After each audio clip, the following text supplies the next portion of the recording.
Hello, this is Claudia, and for the next hour I'll be reading from the March 25th issue of the New York Times on the Niagara Frontier Radio Reading Service. Saudi leader is said to push Trump to continue Iran war in recent calls. Saudi Arabia's de facto leader, Crown Prince Mohammed bin Salman, has been pushing President Trump to continue the war against Iran, arguing that the U.S.-Israeli military campaign presents a historic opportunity to remake the Middle East, according to people briefed by American officials on the conversations. In a series of conversations over the last week, Prince Mohammed has conveyed to Mr. Trump that he must press toward the destruction of Iran's hardline government, the people familiar with the conversations said. Prince Mohammed, the people familiar with the discussions said, has argued that Iran poses a long-term threat to the Gulf that can only be eliminated by getting rid of the government. Prime Minister Benjamin Netanyahu of Israel also views Iran as a long-term threat, but analysts say Israeli officials would probably view a failed Iranian state that is too caught up in internal turmoil to menace Israel as a win, while Saudi Arabia views a failed state in Iran as a grave and direct security threat. But senior officials in both the Saudi and American governments worry that if the conflict drags on, Iran could deliver ever more punishing attacks on Saudi oil installations, and the United States could be stuck in an endless war. In public, Mr. Trump has swung wildly between suggesting that the war could end soon and signaling it would escalate.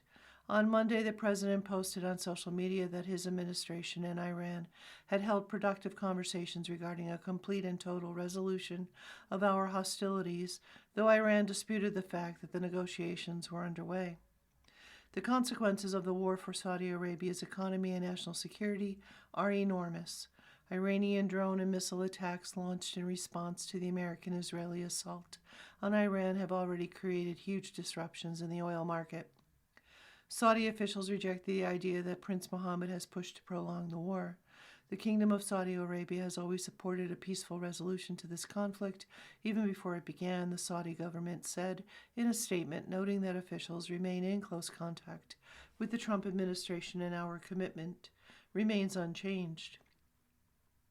Our primary concern today is to defend ourselves from the daily attacks on our people and our civilian infrastructure, the government added. Iran has chosen dangerous brinkmanship over serious diplomatic solutions. This harms every stakeholder involved, but none more than Iran itself. Mr. Trump has at times seemed open to winding down the war, but Prince Mohammed has argued that would be a mistake, the people briefed on the conversations said, and has pressed for attacks against Iran's energy infrastructure to weaken the government in Tehran. This article is based on interviews with people who have had conversations with American officials and who describe the discussions on the condition of anonymity because of the sensitive nature of Mr. Trump's talks with world leaders. The New York Times interviewed people with a variety of views on the wisdom of the continuing of the war and of Prince Mohammed's role in advising Mr. Trump. Caroline Leavitt, the White House press secretary, said the administration does not comment on the president's private conversations. Prince Mohammed, an authoritarian role who has led a sustained crackdown on dissent, is respected by Mr. Trump and has previously influenced the president's decision-making. Prince Mohammed has argued that the United States should consider putting troops to Iran to seize energy infrastructure and force the government out of power, according to the people briefed by U.S. officials. In recent days, Mr. Trump has given more serious consideration to a military operation to seize Karg Island, the hub of Iran's oil infrastructure. Such an operation with airborne army forces or an amphibious assault by Marines would be immensely dangerous, but Prince Mohammed has advocated ground operations in his conversations with Mr. Trump, according to people briefed by American officials. The Saudi views of the war are shaped by economic factors as much as political ones. Since the war began, Iran's retaliatory attacks have largely choked off the Strait of Hormuz, hobbling the region's energy industry. The vast majority of Saudi, Emirati, and Kuwaiti oil must pass through the strait to reach international markets. While Saudi Arabia and the United Arab Emirates have built pipelines to circumvent the strait, those alternative routes have come under attack as well. Analysts familiar with Saudi government thinking say that while Prince Mohammed probably preferred to avoid a war, he is concerned that if Mr. Trump pulls back now, Saudi Arabia and the rest of the Middle East will be left to confront an emboldened and furious Iran on their own. In this view, they say a half-finished offensive would expose Saudi Arabia to frequent Iranian attacks. Such a scenario could also leave Iran with the power to periodically close the Strait of Hormuz. Saudi officials certainly want the war to end, but how it ends matters, said Yasmin Farouk, director of the Gulf and Arabian Peninsula Project for the International Crisis Group. A 2019 Iranian-backed attack on Saudi oil facilities, which briefly knocked out half of the kingdom's oil production, pushed the prince to reconsider his antagonistic approach to the Islamic Republic. Saudi officials later pursued a diplomatic détente, re-establishing relations with Iran in 2023, in part because they realized that their country's alliance with the United States offered only partial protection from Iran, Saudi officials have said. Other countries in the region, including the United Arab Emirates, also pursued warmer relations with Iran in the past few years for similar reasons. After Mr. Trump's decision to go to war against the advice of several Gulf governments, Iran responded by shooting thousands of missiles and drones at countries in the region, derailing their efforts to bring Iran into their fold, Gulf officials have said. What little trust there was before has completely been shattered, Saudi Arabia's Foreign Minister Prince Faisal bin Farhan told reporters last week. Saudi Arabia has a large stockpile of Patriot interceptors that is using to protect itself from the barrage of Iranian attacks that have rained down on its oil fields, refineries, and cities. But interceptors are in short supply globally. Drone and missile attacks in Saudi Arabia have already struck a refinery in the U.S. Embassy, while fragments of intercepted projectiles have killed 2 Bangladeshi migrant workers and injured more than a dozen other foreign residents. Since the beginning of the war, Mr. Netanyahu has pushed for military operations that could force the collapse of Iran's government. U.S. officials have focused on degrading the country's missile and naval capabilities and have been more skeptical that the hardline government in Iran can be driven from power. Though Israeli strikes have killed a large number of leaders, the hardline government remains in control. Saudi officials have long expressed concerns that a failed state in Iran poses a grave threat to them, analysts say. They fear that even if Iran's government fell, elements of the military or militias that could emerge in the power vacuum would continue to attack the kingdom and are likely to focus on oil targets. Some government intelligence analysts have told other officials that they think Prince Mohammed sees the war as an opportunity for him to increase Saudi Arabia's influence throughout the Middle East, and that he believes Saudi Arabia can protect itself even if the war continues. In conversations with Prince Mohammed, Mr. Trump has raised worries about the price of oil and the damage it is doing to the economy. The Saudi leader has assured him that it is only temporary, according to people briefed by American officials. But American and regional officials are deeply skeptical that oil markets will quickly recover from the war. Saudi Arabia cannot make up the shortfalls caused by the war because its overland pipeline can only carry a fraction of the oil that normally transits through the Strait of Hormuz, economists say. While Saudi Arabia is better positioned than the other Gulf countries to weather the closure of the strait, it could face dire ramifications if the waterway is not reopened soon. Even before the war began, Prince Mohammed was facing serious financial challenges as he approached the 2030 deadline he had set for himself to transform Saudi Arabia into a global business hub. His government is forecasting budget deficits for several years to come as ambitious mega projects and vast investments in artificial intelligence strain the country's limited resources. A prolonged war with Iran would put all of that at risk. The prince's success hinges on creating a secure environment for investors and tourists. Asked last week whether the Saudi government preferred an intermediate end to the war or a longer conflict in which Iran's capabilities were degraded, Prince Faisal, the Saudi foreign minister, told reporters that the only thing that officials cared about was halting Iranian attacks on Saudi Arabia and neighboring countries.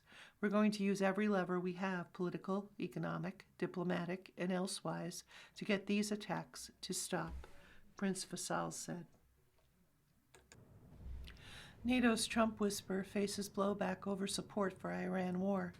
Critics say Mark Rutte, the alliance's Secretary General, has gone beyond his remit by openly supporting a war that does not directly involve Europe's collective defense. Mark Rutte, the Secretary General of NATO, is often called a Trump whisperer, able to mix public flattery with private advice to an unpredictable and moody American president whose support is crucial to the alliance and to the Ukraine's war against Russia. To that end, Mr. Rutte, who took the job in October 2024, has been willing to accept a degree of humiliation for his efforts to keep Mr. Trump sweet and on side, especially on intelligence support for Ukraine. He even called Mr. Trump the alliance's daddy before last year's crucial NATO summit meeting. But Mr. Rutte's open support for Mr. Trump's decision to go to the war alongside Israel against Iran has brought new, sharper criticism. The issue is not what he is flattering Mr. Trump. It is that Mr. Rutte is supporting a war of choice that most of the other 31 NATO allies regard as unnecessary and illegal under international law, as President Frank-Walter Steinmeier of Germany called it on Tuesday.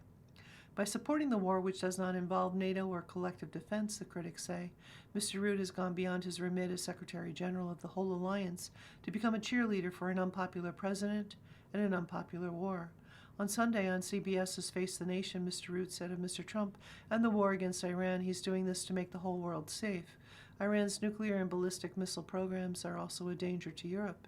Mr. Rutte suggested what the president is doing here, which is taking out, degrading Iran's capability to be again an exporter of chaos, sheer chaos, to the region, to the world, he said. Two European officials expressed unease with Mr. Rutte's latest statements, saying the war Mr. Trump and Prime Minister Benjamin Netanyahu of Israel initiated has the potential to make matters worse rather than better. Speaking on the condition of anonymity to discuss sensitive diplomatic matters, they said it could lead to a harder-line Iranian regime that could try to build a nuclear weapon and a long period of high energy prices that will damage European and global growth. They expressed fear that the war in Iran would take money and arms away from Ukraine's battle against Russia, which is also profiting from the result in high energy prices. NATO did not make Mr. Rutte available for an interview, but Mr. Rutte, in an interview with Reuters earlier this month, said he was aware that this fawning on Mr. Trump was widely frowned upon in Europe. I hear the criticism, obviously. I'm not deaf, he said. But he also credited Mr. Trump for taking this decisive action to take out the capability of Iran to pose a threat as an exporter of terrorism and chaos. He added, if a president of a country is providing that kind of leadership, some praise is warranted. Mr. Rutte's main task is to keep the 32-nation alliance together and Mr. Trump engaged, supportive, and involved. As someone who does not need to face voters, Mr. Rutte appears prepared to swallow some pride in order to please the White House and maintain its willingness to provide crucial intelligence and to sell vital arms to Ukraine. But Ivo Dowler, a former American ambassador to NATO, said that on Iran, it makes no sense for the NATO Secretary General to support an argument and a war that 31 other countries think is stupid, illegal, unnecessary, and deeply destructive of the main goal to weaken Russia. The number one goal for him, Mr. Dowler added, is to keep NATO secure, and right now the biggest threat to NATO is Trump. Fabian Zulig, chief executive of the European Policy Center, a Brussels research organization, said working to keep the United States involved in NATO was crucial. But as a European leader with responsibility to other European NATO members, Rutte is over the top, leaning too much in one direction, he said. Nathalie Tocci, a former European official who now teaches at Johns Hopkins SAIS, said Mr. Rutte appeared as Trump's cheerleader and is not his job description, and I don't think it's really effective. The only times Mr. Trump has responded positively to Europe is when Europeans have straightened their backs. She said NATO is a defense alliance, and this is not a defensive war. She said about Iran, George Robertson, who was NATO Secretary General from 1999 to 2003, during the Iraq War when NATO was deeply divided, said Mr. Rutte was in a tough spot. The job is tricky, he said, especially with 32 countries around the table, and one of them disproportionately influential. The job of the Secretary General, he said, is to build the trust that glues the alliance together, and sometimes that means you have to defer to some countries and people when you don't particularly want to. And in Mr. Trump, Rutte has a big figure who is unpredictable and at times capricious, but he has to keep the alliance together. You are listening to a reading of articles and features from the New York Times on the Niagara Frontier Radio Reading Service. What it's like to stand in an airport security line for hours. Scenes from extra long lines at 2 airports and a surprising discovery at a third. Inside the claustrophobic basement of Houston's Bush Intercontinental Airport, Dean Thompson, age 42, and her co-workers were already making plans for the end of the line. "We'll be laughing about this when it's through," Miss Thompson assured Angela McFarland, age 50, and Shelley Blair, age 49, who all work for a veterinary practice in the Houston area. "We'll be laughing once we get a cocktail," Miss Blair corrected her. Even on a good day, any time spent in a security line at the airport is something to be endured, not savored. Tuesday was a day for endurance. At a seemingly random collection of airports all over the country, people waited in security lines that stretched for hours, the result of a government shutdown that has forced Transportation Security Administration workers to show up for work without pay. The Trump administration this week deployed Immigration and Customs Enforcement to help, with unclear results. The New York Times dispatched reporters to several of the airports. Some were there to report on the delays, others just to get where they were going. What they found were thousands of would-be air travelers who were frustrated, beleaguered, but mostly making the best of it. Houston, the line had started 2 escalators down from check-in beside where the airport subway runs. A Casey Musgrave song played over the airport speakers, "Slow Burn." Of all the airport chaos this week, the larger of Houston's 2 major airports seemed to have gotten the worst of it. In the morning, the Houston Airport System's wait time tracker was clocking a wait time of 4.5 hours. Those of us in the basement were left to look around, listen to music, or talk to the people in line beside us. Nearby, a group of 4 ICE agents leaned against a wall. Glenn Panetta, age 64, a territory sales manager, was traveling for work. He joined the veterinary workers' conversation, a frequent flyer. He had some wisdom to share. "It's always something," he said. He offered me some of a breakfast bar he brought with him. Although this group in line had started the morning as strangers, a half hour spent standing together, facing the prospect of hours more, created a sort of slightly deranged bond.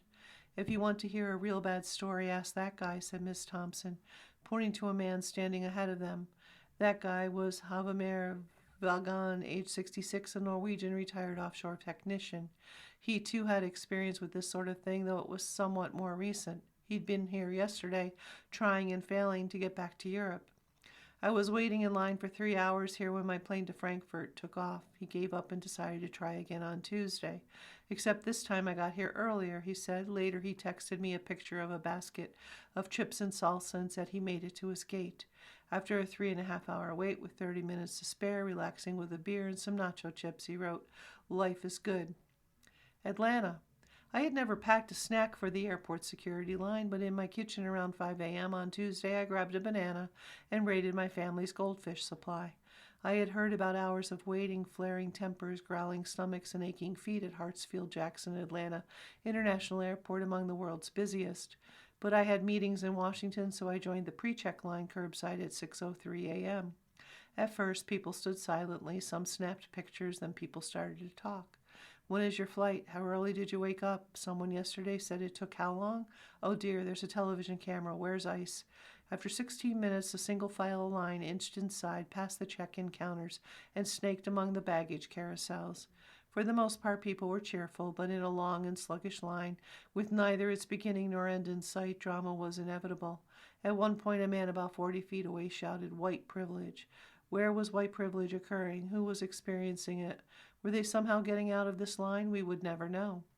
So airport workers offered pep talks. "Last of the sprint," one said at 6:45 a.m., as if we were marathoners. A handful of ICE agents moved past, some clutching coffee cups. "They had time to get Starbucks," one passenger observed. A few moments later, another passenger opined on line logistics. 2 lines and then 1. This is how a zipper works. The area where the lines often began came into view after 63 minutes in line. There were more ICE agents, including one with zip ties. TSA officers awaited. They smiled wanly. They nodded when someone thanked them. They appeared exhausted. The clump of newfound friends, or whatever they were, since names were never exchanged, marched forward, shedding bags and coats, emptying pockets, eyeing clocks, silently pleading with the gods that today not be the day. The random screening beep sounded. Exactly 90 minutes after we met alongside a curb in Atlanta, we were through. I found pancakes so I wouldn't break out the goldfish. I didn't know if I might need them in line on the way home. Newark. The scene at the Newark Liberty International Airport on Tuesday was disorienting. It resembled a functional airport. What had a day earlier been a river of people flowing frustratingly past patrolling ICE agents and into struggling TSA personnel was now a trickling stream. For the passengers and the agents within sight, bedlam had passed. Boredom had taken over. The check-in time at Terminal C was about 7 minutes, Terminal A about 5 minutes. At Terminal B, what was a 30-minute wait to go through a security for a flight to India was quickly cut to 5 minutes, according to an airport security guard. It had been slow and jammed earlier. The guard said no longer. Passengers rolled their suitcases at a fast clip over the checkpoints. Nearby, a photographer from a Turkish news agency took pictures as a group of 3 ICE agents strolled along. They spoke to no one. No one spoke to them. Once their patrol was over, the agents joined another group of agents. They stood around, their thumbs in their vests, talking among themselves. "Man, I'm really bored," one ICE agent said to the group. "Anybody want coffee?" Florida Democrats win special election in Mar-a-Lago's district. Emily Gregory's victory in Palm Beach brought the Democratic surge to President Trump's backyard, while a union leader leads in a race for a state Senate seat vacated by Florida's lieutenant governor. Democrats on Tuesday flipped a Florida legislative district that includes President Trump's Mar-a-Lago estate in Palm Beach, pulling off another upset in a state house election, but this time one with obvious symbolic power. Emily Gregory, a first-time candidate with a public health background, became the latest Democrat to win a special election and claim a state house seat previously held by a Republican. Across the state, another Democrat, Brian Nathan, a Navy veteran and electrical workers union leader, was leading a tight West Tampa race for a state Senate seat vacated by Florida's newly appointed lieutenant governor. Since the 2024 presidential election, Democrats have flipped more than 24 seats in Republican or battleground states, including one in Arkansas and New Hampshire earlier this month, while the Republicans have not captured any Democratic seats.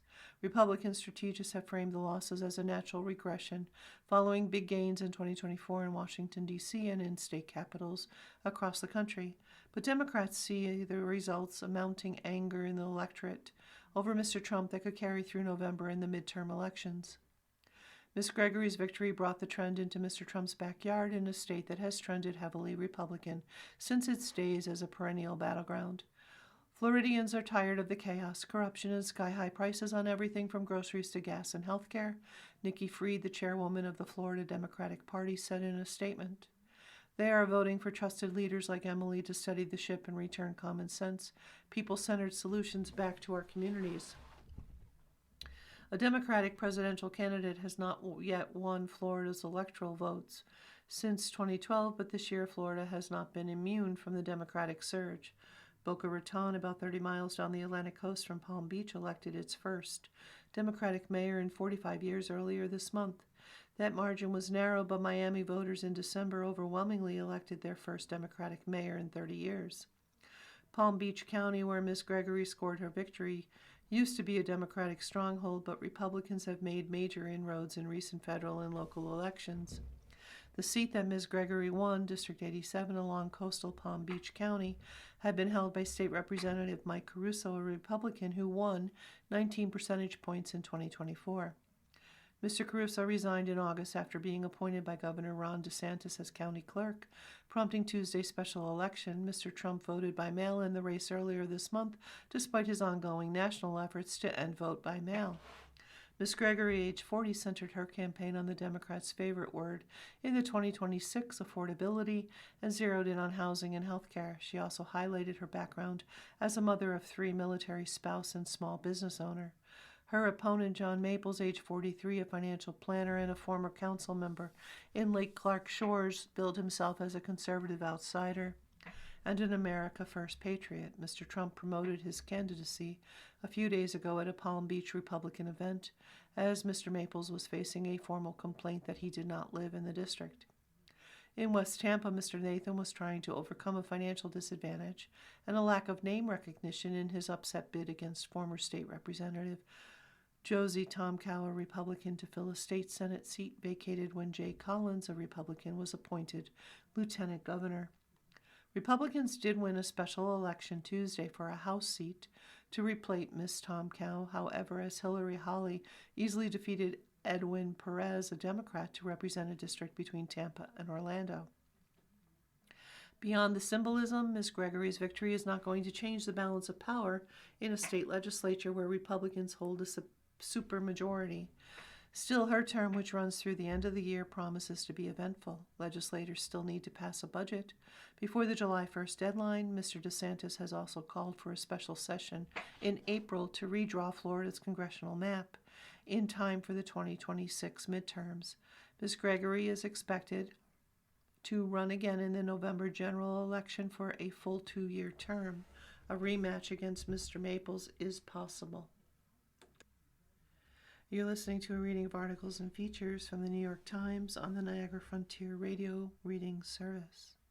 Young graduates face the grimmest job market in years.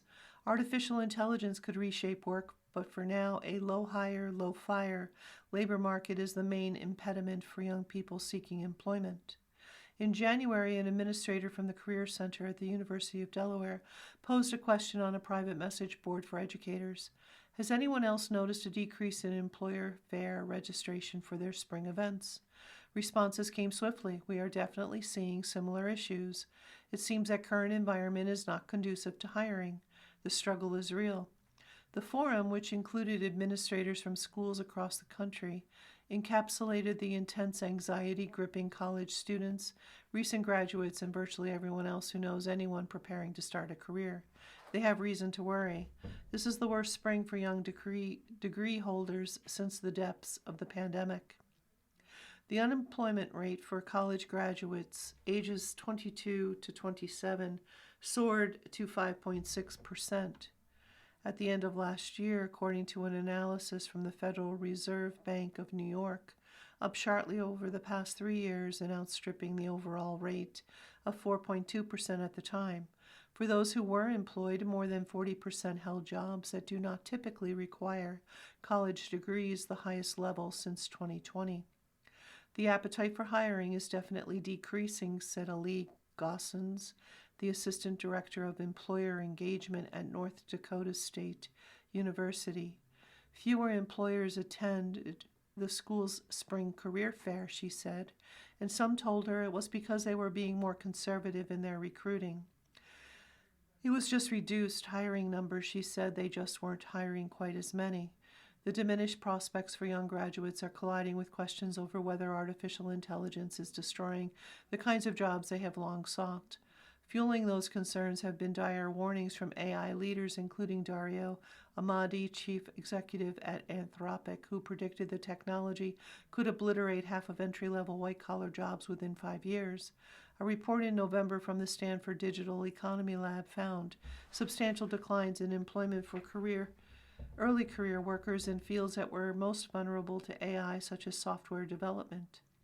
Although AI may be replacing some entry-level jobs on the margins, there is little evidence it is the main culprit, at least not yet. Rather, many economists believe employment challenges for young people with college degrees stem more from the low hire, low fire dynamics in the labor market. Job openings have been trending down and are below pre-pandemic levels, even as layoffs have remained low. A result has been a broad hiring stasis among employers that has hurt all new entrants to the labor market, a group that includes young workers with college degrees and those without them. There's just a general slowdown in hiring and less churn, said Adam Ozimek, the chief economist at the Economic Innovation Group, a nonpartisan think tank. And so those who need their first jobs are probably disproportionately affected. Erin Torres, age 22, graduated in December from Barnard College in New York with a degree in psychology. When she started looking for jobs, she aspired to work in product management at a technology company. She has broadened her search to include all manner of entry-level corporate jobs and business analyst roles. In the past 2 months, she said she's applied to close to 200 jobs and has gotten 4 interviews. Things don't necessarily come to me easily, but I was hoping that at this stage I would have something lined up. Ms. Torres said she is living with her parents in Huntington, New York. To save money, she has been working part-time as a hostess at Gastronomy, a restaurant at a Saks Fifth Avenue on Long Island, though she recently learned the department store location is closing. Searching for a job has been so dispiriting that she has started seeking a therapist, she said. She is thinking about starting her own company because she has taken to joking. It might be easier than joining a company that already exists. She hopes companies might hire more vigorously as the year goes on. If I really cannot find anything, I'm just going to go haywire, she said.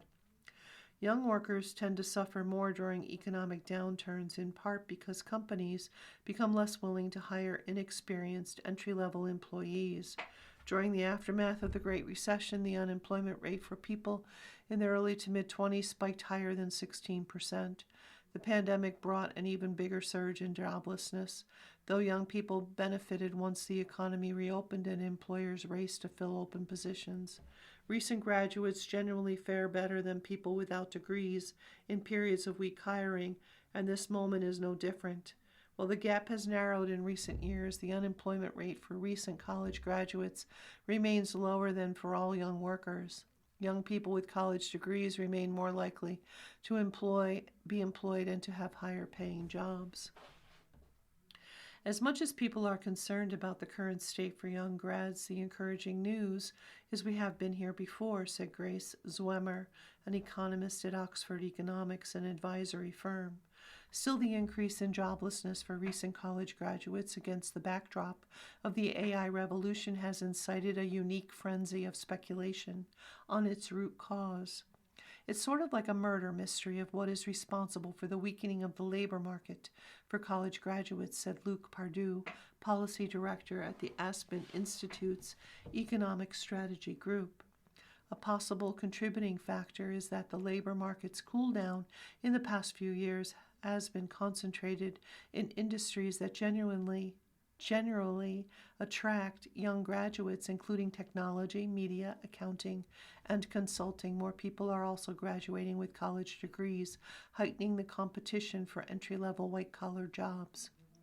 Some economists have hypothesized that the challenging labor market for young degree holders could be the outcrop of a longer-term demographic shift that is making it more difficult for them to procure white-collar jobs.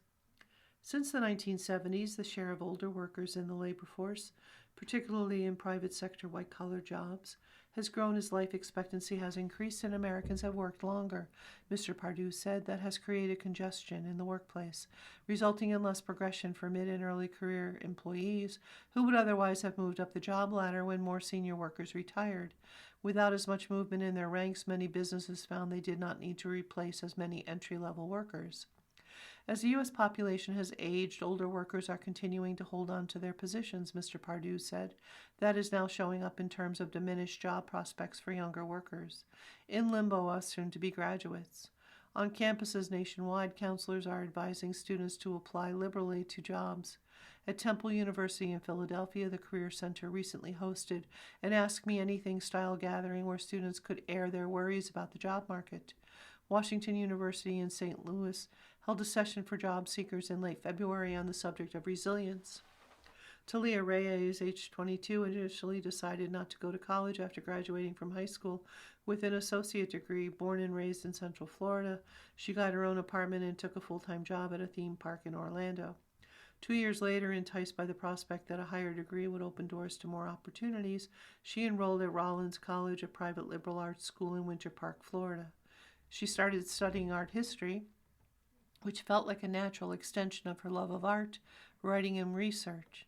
She continued to work part-time at the theme park where she operates rides, but with graduation approaching in May, she has also been applying to fellowships and internships at art museums, a library, and a magazine. It's been a lot of rejection, she said. The field is so competitive. It seems like more people with advanced degrees are looking at lower-level positions they previously would have ignored, she said, perhaps because the job market is so tough. Positions that used to be reserved for undergraduates suddenly are requiring a master's degree. Ms. Reyes said she was considering other fields, including library science. A supervisor has suggested that she could go into publishing or copywriting. Someday, she said, she could get a master's degree. Her fallback is to return to her theme park job full-time, making $20 an hour. I went to school to further my career and to have some sense of personal fulfillment, she said. And then I'm leaving again to enter a job I previously had.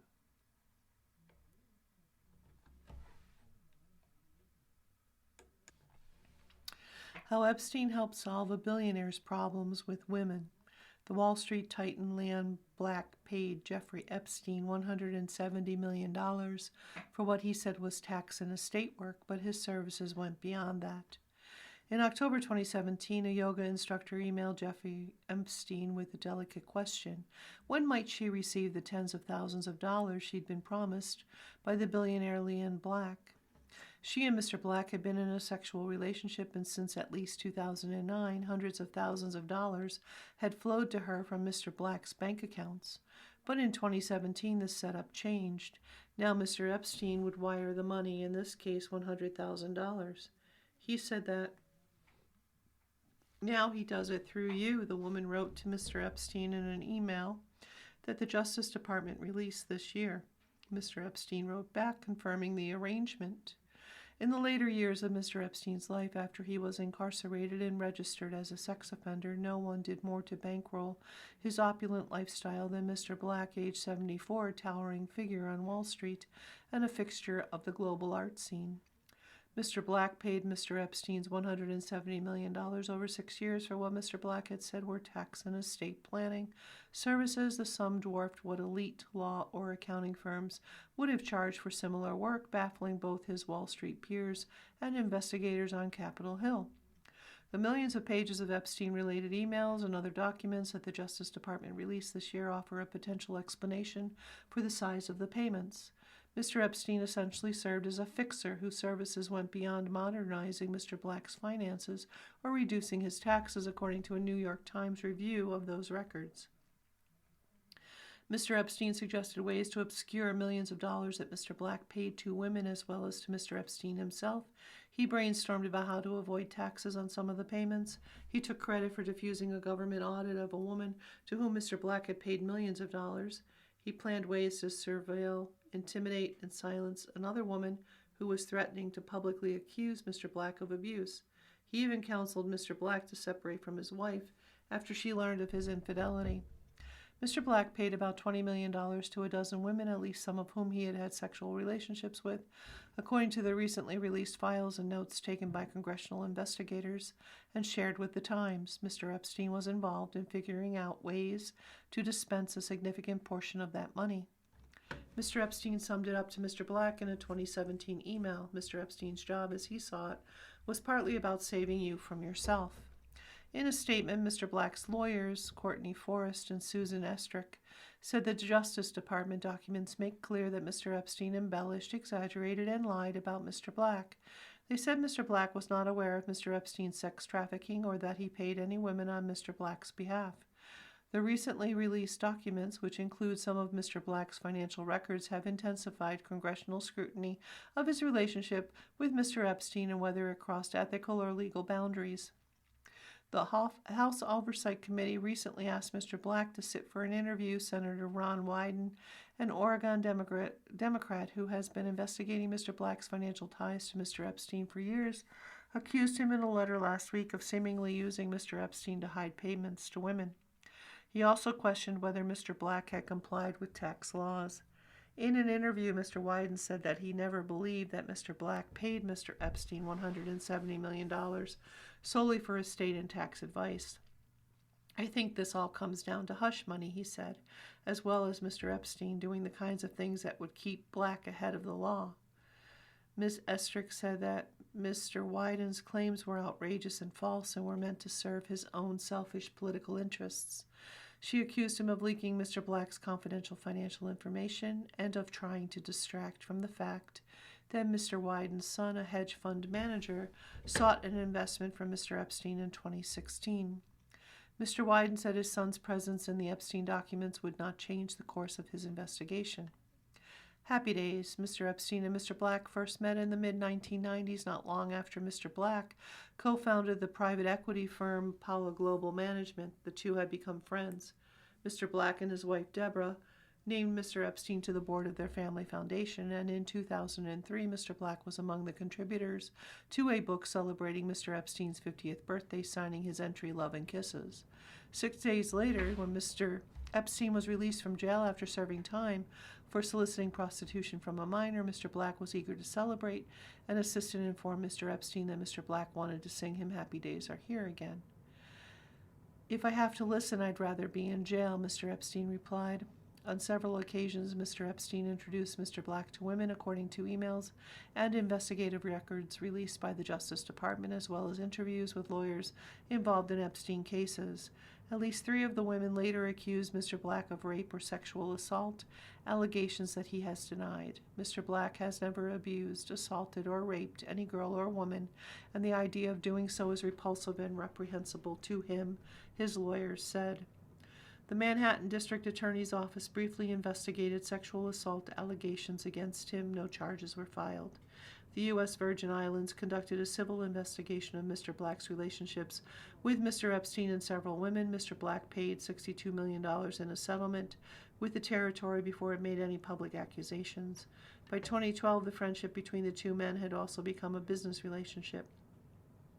Mr. Black, who at the time was worth about $3.4 billion, was dealing with some complex tax issues. That year, Mr. Epstein helped devise a way to restructure a trust and save Mr. Black hundreds of millions of dollars in taxes.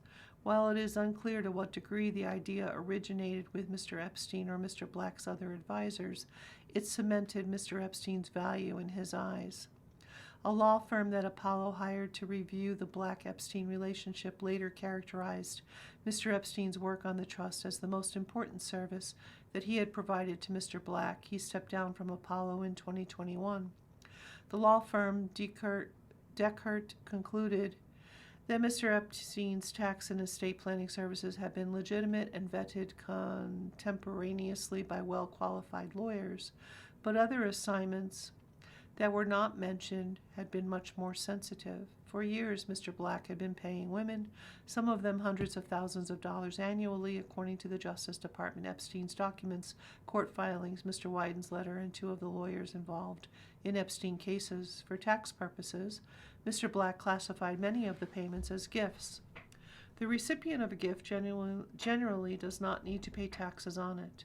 The giver does not need to pay taxes either until his lifetime giving exceeds a certain amount. The threshold varies by year, but in 2012 the limit was about $5 million, and Mr. Black had surpassed it. Emails show that meant that he would have to start paying a 40% tax on any large gifts. Mr. Epstein suggested that because at least some of the gifts had come from a bank account that Mr. Black held jointly with his wife, perhaps half could be attributed to her for tax purposes. That would increase Mr. Black's capacity to make tax-free gifts. One of Mr. Black's accountants shot down the idea, noting that because Ms. Black had no involvement in the gifts to the women, it would probably violate federal tax law. But the question was not how much Mr. Black might owe in taxes, it was also what he and the women would have to disclose to the Internal Revenue Service. If the payments were not gifts, the women would need to report the money as income on their tax returns. If the payments were gifts, Mr. Black would have to disclose them on the gift tax return.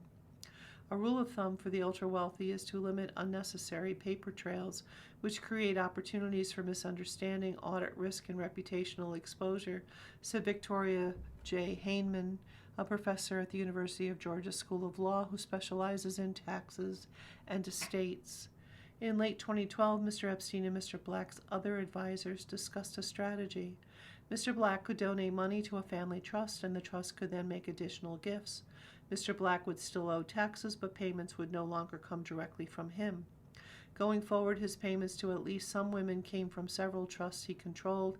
Emails and financial documents show. Mr. Black's lawyers said that all of his payments to women and gift taxes were vetted and approved by legal and accounting experts. They added, evidence that communications were sent to Mr. Black is not evidence that he read, agreed with, or followed advice in those messages. secret lunch recordings. While Mr. Epstein kept advising Mr. Black on financial matters, he was also branching into less conventional fare. Mr. Black had a long-running affair with a Russian woman. By 2015, she was threatening to go public with allegations of sexual abuse unless he paid her $100 million, according to the Justice Department's Epstein documents and interviews with people familiar with her claims. Mr. Epstein was there to help. That July, after the two men met, Mr. Epstein drafted a menacing email that was apparently meant for Mr. Black to send to Miss Geneva, who at the time was in her 30s. I felt it necessary to contact some friends in the FSB, the message said. Referring to the Russian Security Service, the message warned that her attempts to blackmail a U.S. businessman would be viewed in Russia, which was trying to attract Western investments, as a grave threat and would be dealt with extremely harshly. The message suggested that Mr. Black would pay her $50,000 a month for 2 years. I expect never ever to hear a threat from you again, Mr. Epstein wrote in Mr. Black's voice. There is no indication that Mr. Black read the message which Mr. Epstein sent to himself or that it was sent to Miss Geneva, but it became something of a playbook for Mr. Epstein in the weeks ahead. Later that month, he emailed Sergei Belikov, a well-connected Russian government official, to request a favor. He explained that Miss Geneva had tried to blackmail a group of powerful businessmen in New York. It is bad for business for everyone involved. Mr. Epstein asked if he had any suggestions. Mr. Belikov responded by leveling damaging personal allegations against Ms. Geneva and said that limiting her access to the United States would be a great threat to her business. At the time, Mr. Epstein was in regular contact with Brad Karp, the chairman of the law firm Paul Weiss and one of Mr. Black's most trusted advisors. Mr. Epstein and Mr. Karp discussed whether they could somehow block Ms. Geneva from the United States, which she had most recently entered on a tourist visa. Another possibility was to enlist law enforcement. Your call on FBI or NYPD, Mr. Epstein wrote to Mr. Karp, proposing that Ms. Geneva be arrested after Mr. Black passes her a large check, grand larceny, etc. There is no indication that they went to law enforcement at the time. Mr. Epstein tracked down information about Ms. Geneva's whereabouts, her acquaintances, and even her young son. He suggested to Mr. Karp that Mr. Black enlist private investigators from Nardello and Company. The Nardello investigators soon began running surveillance on Ms. Geneva, and in August, they put in motion a plan to secretly record a series of meetings between Mr. Black and Ms. Geneva at posh New York restaurants. The goal was to capture her on tape, acknowledging that Mr. Black had not abused her.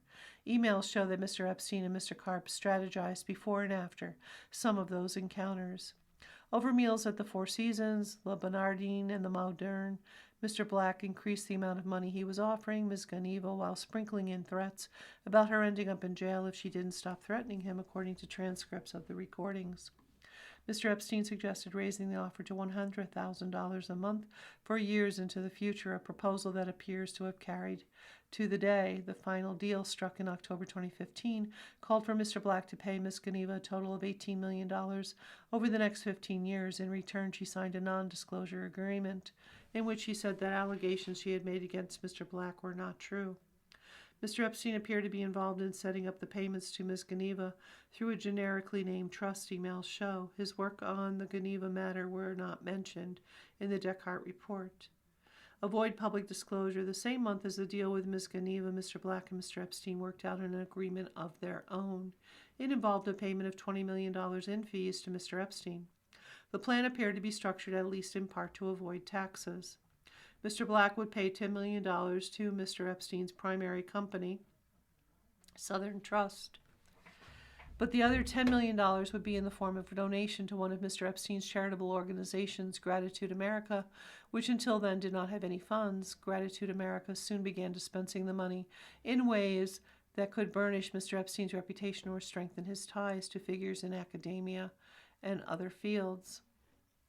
There were benefits for Mr. Black, too. Mr. Epstein's accountant, Mr. Kahn, noted in an email to one of Mr. Black's advisors that a goal of the arrangement was to maximize deductions. Mr. Black would be able to write off the $10 million and potentially lower his tax bill.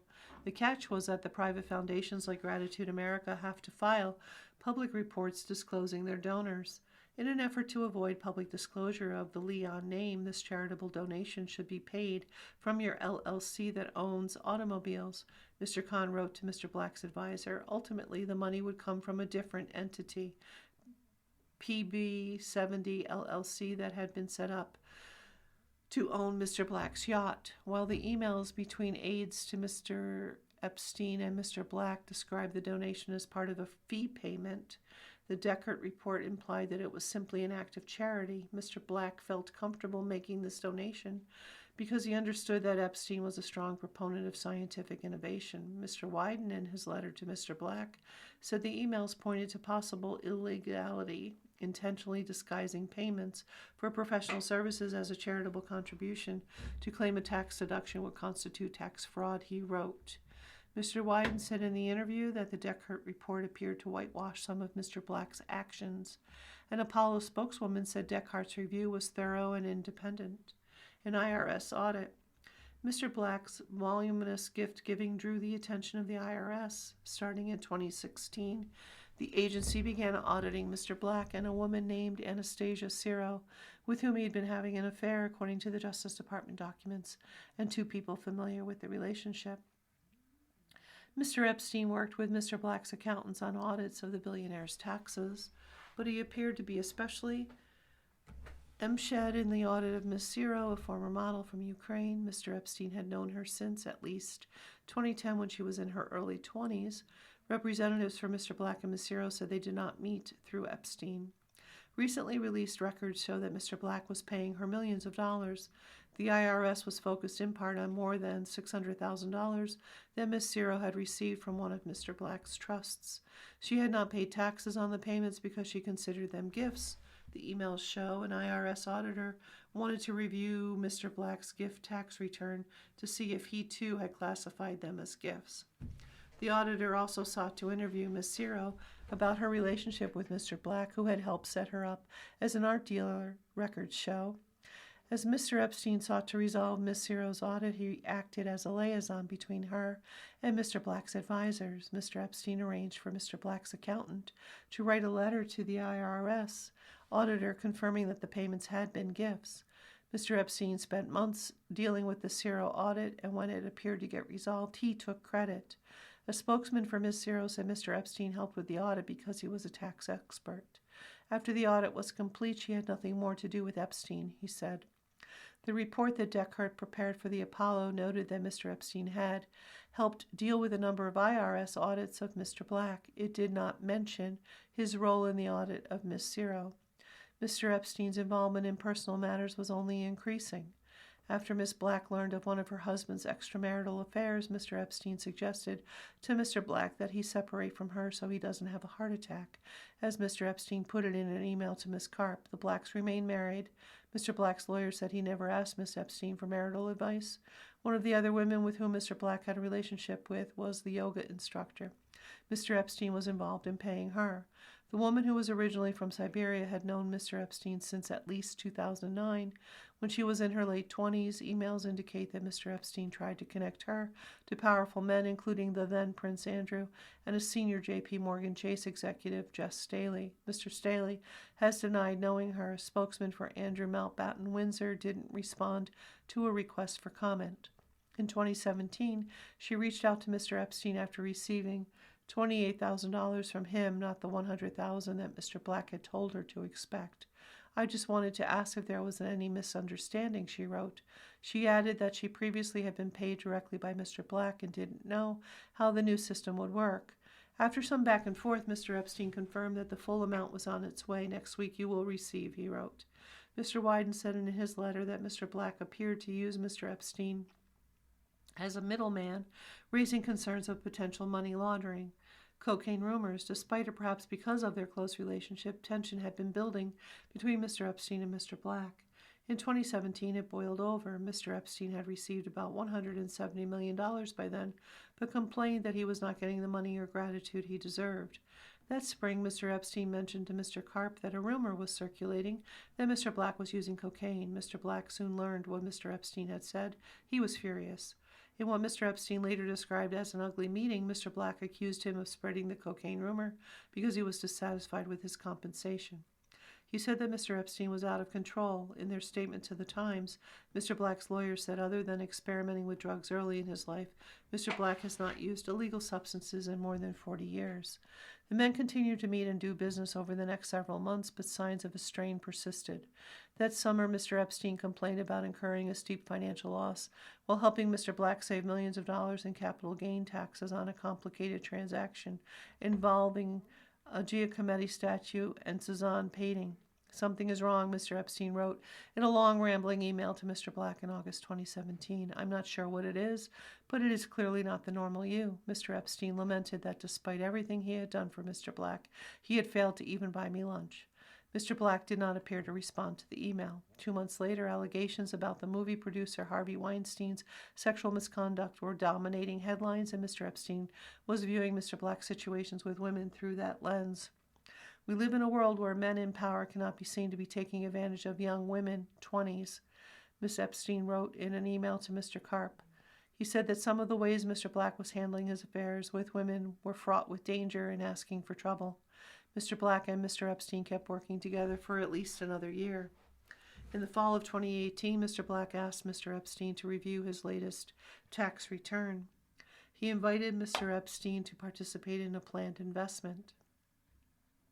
Mr. Black also pushed Mr. Epstein to repay $30 million he had borrowed from Mr. Black in connection with the art transaction. Mr. Epstein wired $10 million to one of Mr. Black's companies but did not repay the rest.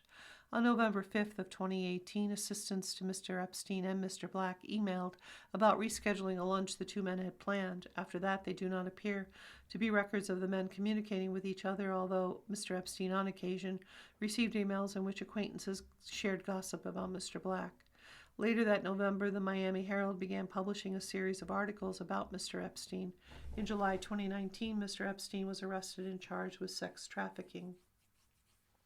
Mr. Black played down their ties. Speaking to investors that month, he described the extent of the work that Mr. Epstein had performed for him. From time to time, Mr. Epstein has provided professional services to my family partnership and related family entities involving tax, estate planning, and philanthropic advice.